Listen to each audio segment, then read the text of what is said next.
you, Mr. Chairman. Mr.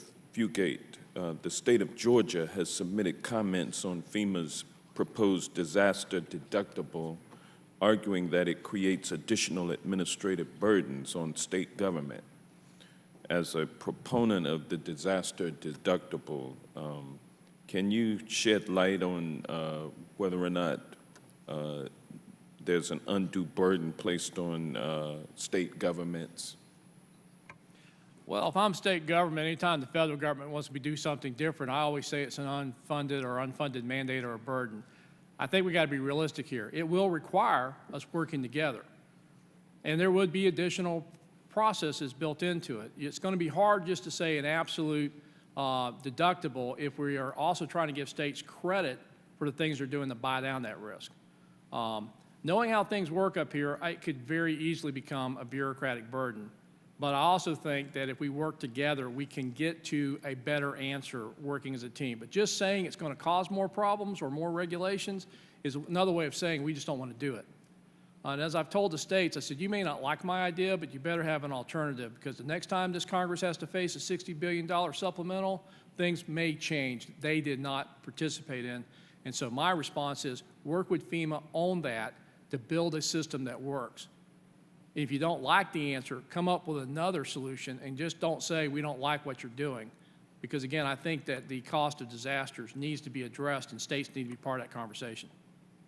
Thank you. Anyone else have a comment they'd like to make on that issue? All right. Mr. Fugate, you discussed the statutorily defined qualifications and experience that the FEMA administrator is required to meet. The International Association of Fire Chiefs has proposed that the deputy administrator and assistant administrators meet similar requirements. Do you have any thoughts on that? Again, it would be something I could support. I think it would be, if you look at the Post-Katrina Emergency Management Reform Act, it's in there for the administrator and for the regional administrators. And since we've moved a lot of our regional administrators to career positions, there's fewer political positions left.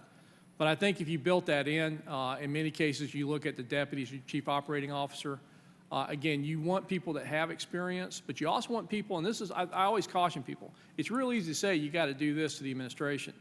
But it's also important that the administration has their people in there, because if they don't go to those people, don't trust those people, they'll bypass FEMA.